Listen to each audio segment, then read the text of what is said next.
ാണ് ആർത്രൈറ്റിസ് ആരോഗ്യ പ്രശ്നങ്ങളുള്ള സിസ്റ്റർ പ്രീതിക്കടക്കം നിലത്ത് കിടക്കേണ്ടി വരുന്ന ഒരു അവസ്ഥ പോലുമുണ്ട്. അങ്ങനെ ആരോഗ്യ പ്രശ്നമുള്ളവർക്ക് ക്ലേശകരമായ ഒരു ജയിൽ ജീവിതമാണ് കഴിഞ്ഞ 9 ദിവസം ഉണ്ടായത്. BJP ഇതിന് ഉത്തരവാദിത്തം പറയേണ്ടി വരില്ലേ? അല്ല, ഞാനിപ്പോ ബെയിലിനെ കുറിച്ച് സംസാരിക്കാനാണോ വിളിച്ചത് അതോ മറ്റു പല കാര്യങ്ങളെ കുറിച്ച് പറയണം? കാരണം ഞാനിപ്പോ ജയിലിലാണ് ഉള്ളത്. എനിക്ക് മറ്റ് ഡീറ്റെയിൽ ആയിട്ടുള്ള മറ്റു കാര്യങ്ങളിലേക്കൊന്നും കടക്കാൻ പറ്റത്തില്ല. ഇപ്പോൾ ബെയിൽ ലഭിച്ചതിനെ കുറിച്ച് മാത്രമേ എനിക്ക് പറയാൻ സാധിക്കുള്ളൂ. ഞാനിവിടെ തിങ്കളാഴ്ച മുതൽ വന്നതാണ്. ഇപ്പം ഇത്രയും ദിവസമായി. അത് മാത്രവുമല്ല, എനിക്ക് തോന്നുന്നു ഞാൻ ഒരു 2000 കിലോമീറ്ററെങ്കിലും യാത്ര ചെയ്തിട്ടുണ്ടാവും ഇതിനു വേണ്ടിയിട്ട്, പലരെയും കാണാനും ഒക്കെ ആയിട്ട്. അപ്പൊ അങ്ങനെ ഈ ഒരു വലിയൊരു എല്ലാവരുടെയും, അതായത് ഇവിടുത്തെ വക്കീൽമാരുടെയും ഇവിടുത്തെ സഭയിലെ സിസ്റ്റർമാരുടെയും സഭാ നേതൃത്വത്തിന്റെയും എല്ലാവരുടെയും ഒരു കൂട്ടായ എഫേർട്ട്, അതുപോലെ തന്നെ ഇവിടുത്തെ സർക്കാർ നൽകിയ ഒരു പിന്തുണ, അതിലായിരുന്നെങ്കിൽ പ്രോസിക്യൂഷൻ ഭാഗവും പോലീസ് കസ്റ്റഡി ഉൾപ്പെടെ പല കാര്യങ്ങളും ഉണ്ടായിരുന്നു. അതിലെല്ലാം അവർ തന്ന ഒരു വലിയ പിന്തുണ, അതിനെല്ലാം ആദ്യമായിട്ട് നന്ദി പറയാൻ ആഗ്രഹിക്കുന്നു. അതുപോലെ തന്നെ BJPയുടെ ദേശീയ നേതൃത്വം, പ്രധാനമന്ത്രിയും അമിത്ഷാജിയും സംസ്ഥാന അധ്യക്ഷൻ ശ്രീ രാജീവ് ചന്ദ്രശേഖറും ഇവരെല്ലാവരും എടുത്ത ഒരു വലിയ എഫേർട്ടും, അതിനൊക്കെ നന്ദി പറയാനാണ് ഈ അവസരത്തിൽ ആഗ്രഹിക്കുന്നത്. അല്ല, ഈ നിയമപ്രശ്നങ്ങൾ, ഈ നിയമ നടപടികൾ ഇനിയും തുടരില്ലേ? അപ്പോൾ ഈ ജാമ്യത്തിനപ്പുറം എങ്ങനെ ഒരു പിന്തുണ ഇവർക്ക് ഉറപ്പുവരുത്താൻ കഴിയും? അനൂപ് ആന്റണി ഡിസ്കണക്ട് ആയിരിക്കുന്നു.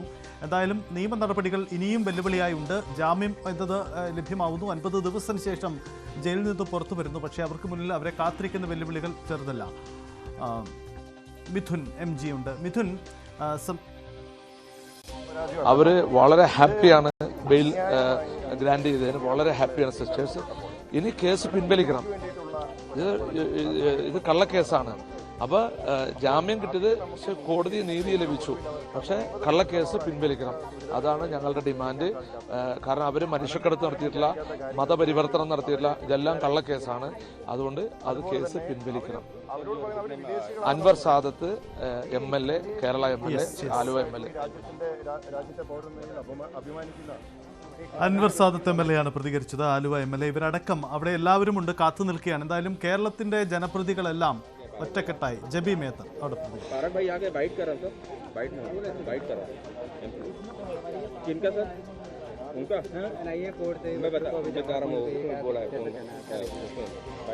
बहुत खुशी की बात है, लेकिन इस खुशी में भी जब हम अंदर गए, सिस्टर्स को मिला, वो अपना वो होली ड्रेस पहन के जेल के अंदर था, वो बहुत ही एक इमोशनल मोमेंट था.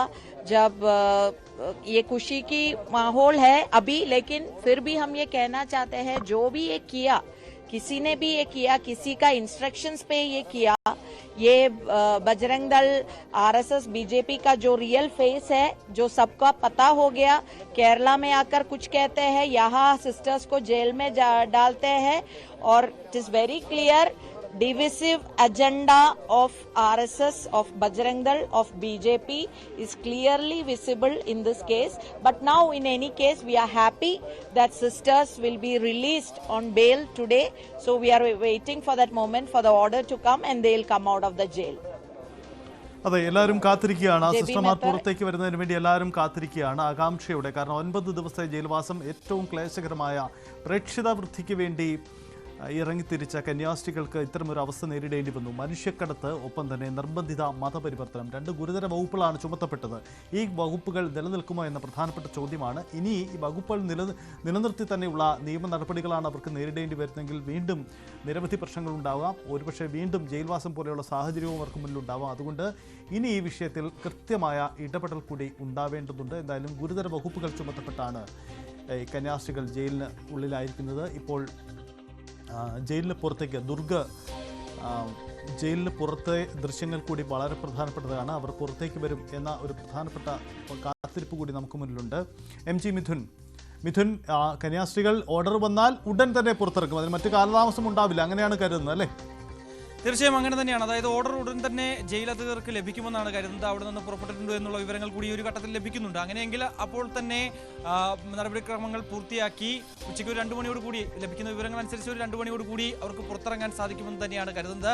നേതാക്കളെല്ലാം തന്നെ പുറത്തുണ്ട്, അവരുടെ സഹോദരൻ പുറത്തുണ്ട്. ഒപ്പം തന്നെ ഈ 2 കന്യാസ്ത്രീകൾക്ക് പുറമെ ഈ ദളിത് പെൺകുട്ടികൾക്കൊപ്പം ഇവർക്കൊപ്പം അറസ്റ്റിലായ മറ്റൊരു യുവാവ് കൂടി ഉണ്ടായിരുന്നു. ഈ ദളിത് പെൺകുട്ടികളുടെ ഒരു സഹോദരനായിരുന്നു എന്നാണ് അറിയാൻ സാധിക്കുന്നത്. ആ വ്യക്തിക്ക് കൂടി ജാമ്യം അനുവദിച്ചിട്ടുണ്ട്. അങ്ങനെ 3 പേർക്കാണ് ജാമ്യം അനുവദിച്ചിരിക്കുന്നത്. അദ്ദേഹത്തിനും ഇതേ രീതിയിലുള്ള ഉപാധികളാണ് മുന്നോട്ട് വെച്ചിട്ടുള്ളത് എന്നാണ് നമുക്ക് അറിയാൻ സാധിക്കുന്നത്. 50,000 രൂപയുടെ 2 ആൾജാമ്യത്തിലാണ് ഇപ്പോൾ ഇവർക്ക് ഉപാധികളോടെ ജാമ്യം അനുവദിച്ചിരിക്കുന്നു. ഒപ്പം തന്നെ പാസ്പോർട്ട് അവിടെ കെട്ടിവെക്കണം തുടങ്ങിയ നിർദ്ദേശങ്ങളും കോടതിയുടെ ഭാഗത്തുനിന്നുണ്ട്. മറ്റ് കാര്യങ്ങൾ എന്തൊക്കെയാണ് പരിഗണിച്ചുകൊണ്ടാണ് ഈ ജാമ്യം അനുവദിച്ചത്, മറ്റെന്തെങ്കിലും കാര്യങ്ങൾ ഉണ്ടോ, അല്ലെങ്കിൽ പ്രോസിക്യൂഷൻ ഇതുമായി ബന്ധപ്പെട്ട് എന്തെങ്കിലും മുന്നോട്ട് വെച്ചിട്ടുണ്ടോ തുടങ്ങിയ കാര്യങ്ങളിൽ ഒരു വ്യക്തത വരണമെങ്കിൽ ഈ കോടതിയുടെ വിധിപ്പകർപ്പ് നമുക്ക് ലഭ്യമാകേണ്ടതായിട്ടുണ്ട്. അതുകൊണ്ട് തന്നെ ലഭ്യമാകും. അതിൽ എന്ത് നടപടിയാണ് സ്വീകരിച്ചിട്ടുള്ളത്, ഛത്തീസ്ഗഡ് സർക്കാർ ഇതിൽ ഏതെങ്കിലും തരത്തിൽ കഴിഞ്ഞ ദിവസം ചൂണ്ടിക്കാണിച്ചതുപോലെ സാങ്കേതികപരമായിട്ടൊരു രീതിയിലായിരിക്കുമോ ഈ ജാമ്യത്തെ എതിർക്കുകയോ അല്ലെങ്കിൽ പൂർണ്ണമായും സഹകരിക്കുകയാണോ ചെയ്തതെന്നടക്കമുള്ള കാര്യത്തിൽ ഒരു വ്യക്തത വരും.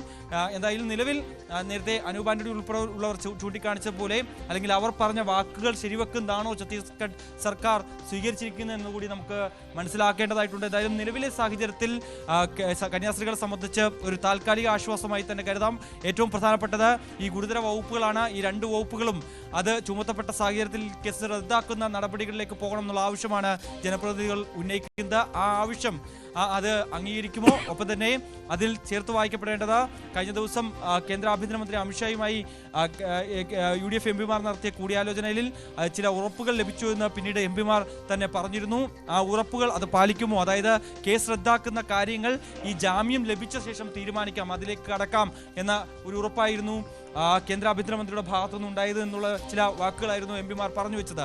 അത് ശരിയാണോ, അല്ലെങ്കിൽ അതിൽ ആ നടപടികളിലേക്ക് പോകുമോ, അതോ ഛത്തീസ്ഗഡ് സർക്കാർ ഉന്നയിച്ച പോലെ ഉള്ള കാര്യങ്ങൾ, ഒപ്പം തന്നെ ബജ്രംഗ് ദളിന്റെ നിലപാട്, മറ്റൊന്ന് RSSന്റെ നിലപാട് ഇക്കാര്യത്തിൽ എന്താണെന്ന് വ്യക്തമാണ്. അതുകൊണ്ട് തന്നെ അവർ പറയുന്ന പോലെ തന്നെ അതിനനുസരിച്ച് മുന്നോട്ട് പോകുമോ, അല്ലെങ്കിൽ മറ്റൊരു നടപടി കേന്ദ്ര സർക്കാരിന്റെ ഭാഗത്തുനിന്ന് ഉണ്ടാകുമോ എന്നടക്കമുള്ള കാര്യങ്ങളാണ് ഇനി അറിയേണ്ടിയിരിക്കുന്നത്. എന്തായാലും നിലവിൽ ഒരു ആശ്വാസകരമായിട്ടുള്ള വാർത്തകൾ തന്നെയാണ് പുറത്തു വരുന്നത്. 9 നാളുകൾക്ക് ശേഷം ഇരു കന്യാസ്ത്രീകൾക്കും ജയിൽ മോചിതരാകാൻ പോകുന്നു. ഉച്ചയ്ക്ക് ശേഷം അവർക്ക് ഇതിന്റെ കോടതിയുടെ ഓർഡർ ലഭിച്ചാൽ ഉടൻ തന്നെ ജയിലിൽ നിന്ന് പുറത്തിറങ്ങാം. അവരെ കാത്ത് ജനപ്രതിനിധികളും ഒപ്പം തന്നെ കുടുംബാംഗങ്ങളും ഒക്കെ തന്നെ ജയിലിന് പുറത്തുണ്ട് എന്നുള്ളതാണ്. സൈദ്.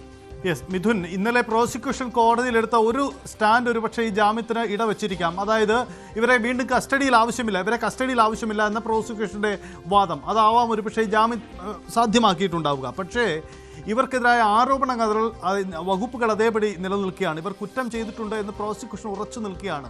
അങ്ങനെയെങ്കിൽ സങ്കീർണമായ പ്രശ്നങ്ങൾ ഇനിയും മുന്നിലുണ്ടല്ലോ. കണ്ടോ, 2 പ്രധാനപ്പെട്ട വകുപ്പുകളാണ്. നിർബന്ധിത മതപരിവർത്തനവും ഉണ്ട്, ഒപ്പം തന്നെ മനുഷ്യക്കടത്തും. ഇത് 2ഉം ചുമത്തപ്പെട്ടവരാണ്. അത് അങ്ങനെയെങ്കിൽ അവർക്ക് ഈ ജാമ്യവ്യവസ്ഥ കർശനമാണ് എന്നതിനപ്പുറം കൂടുതൽ നിയമപ്രശ്നങ്ങൾ ഇനിയും കാത്തിരിക്കുന്നു. ജാമ്യം കിട്ടി എന്നത് ഒരു ആശ്വാസകരമാണ് എന്ന് പറയുമ്പോഴും വെല്ലുവിളികൾ ഇനിയും കാത്തിരിക്കുന്നു എന്ന് തന്നെയല്ലേ?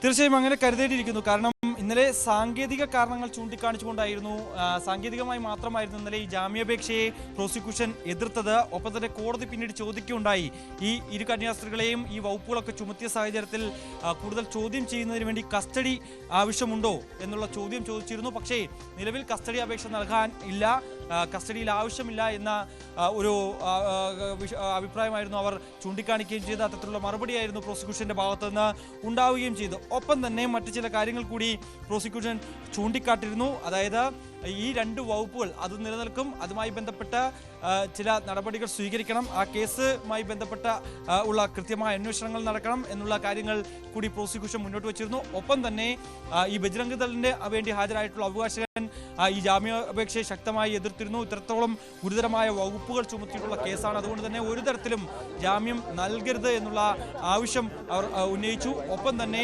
മുൻകാലങ്ങളിലും സമാനമായ രീതിയിലുള്ള കേസുകൾ ഛത്തീസ്ഗഡിൽ ഉണ്ടായിട്ടുണ്ട്. അന്നൊക്കെ സ്വീകരിച്ച നടപടി ഈ കേസിലും ഉണ്ടാകണം. ഈ കേസിൽ ജാമ്യം അനുവദിച്ചാൽ ഇനി ഇതേ രീതിയിലുള്ള നടപടികൾ ഇവരുടെ ഭാഗത്തു നിന്നുമൊക്കെ ഉണ്ടാകും. അതുകൊണ്ട് തന്നെ ഒരു തരത്തിലും ജാമ്യം അനുവദിക്കരുത് എന്നുള്ള ആവശ്യമായിരുന്നു ബജ്രംഗ് ദളിന് വേണ്ടി ഹാജരായിട്ടുള്ള അഭിഭാഷകർ പറയുകയും ചെയ്തത്. ഇപ്പോൾ നമ്മൾ ജയിലിന് പുറത്തുള്ള ദൃശ്യങ്ങളാണ് കാണുന്നത്. അതായത് ജനപ്രതിനിധികൾ അവിടേക്ക് എത്തിയിട്ടുണ്ട്. അവർ നമുക്ക് ആ ദൃശ്യങ്ങളിലേക്ക് തന്നെ പോവാം. മധുരം വിതരണം ചെയ്തുകൊണ്ടാണ് കന്യാസ്ത്രീകളുടെ ജാമ്യം അവിടെ ജനപ്രതിനിധികൾ അത് പങ്കെടുത്തു.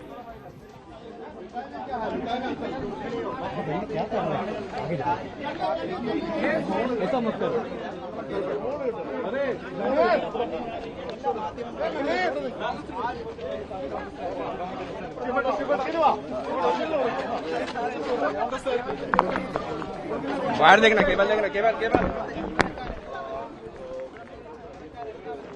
रोजेटा सर वो मिठाई बांट करके सेलिब्रेशन हो रहा है, वो लाइव जा रहा है, मिठाई बांट रहे हैं लोग, सेलिब्रेशन कर रहे हैं। हाँ, मिठाई बांट करके सेलिब्रेशन कर रहे हैं। ठीक।